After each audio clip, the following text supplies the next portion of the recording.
आपण देखुचंती विनायक न्यूज। माँ पाई दिनटिए माँ ममतामयी आशीषमयी करुणामयी स्नेह और श्रद्धामयी नारी हेउछंती माँ लक्ष्मींकर मूर्तिमंत प्रतिमा।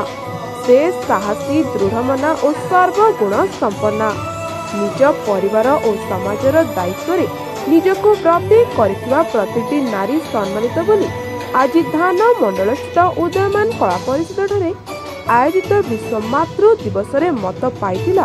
विद्यालयर अध्यक्षा पार्वती साहू अध्यक्षता आयोजित सभा मुख्य अतिथि भावे उदयमान महिला संगठन संपादिका अरुणी नंद, मुख्य वक्ता शिक्षयित्री कादम्बिनी मिश्र, सम्मानित अतिथि समाज सेविका सरोजिनी पंडा, गायत्री राउत, शिक्षयित्री संध्या राणी ब्रह्म प्रमुख जोगदे आजिर सभ्य समाज रे शिक्षित पुओ बोहू मानक पई आज माटीए बारद्वार होई जीवन बिताउछंती बोली कही छात्र छात्री मानकु मार त्याग पुत जीवन उपरे अनेक उदाहरण देथिले।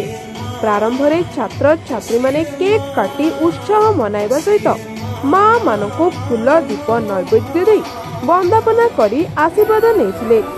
एही अवसर रे नृत्य गुरु पतित भवन साहू निर्देशित माँ ममता माटी नाटिका को छात्र छात्री माने निपुण अभिनय माध्यम परिवेषण करथिले।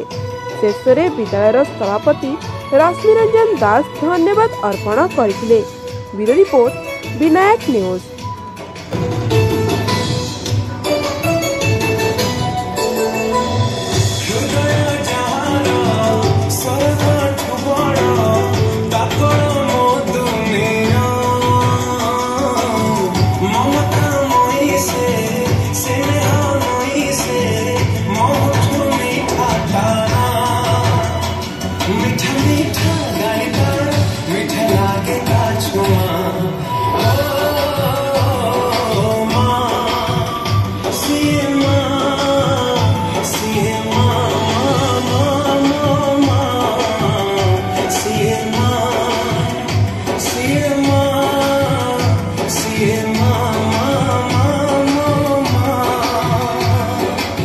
विनायक न्यूज चैनल टी भल लगुथिले लाइक कमेंट सब्सक्राइब और शेयर करने को जेपरि न भूलंती।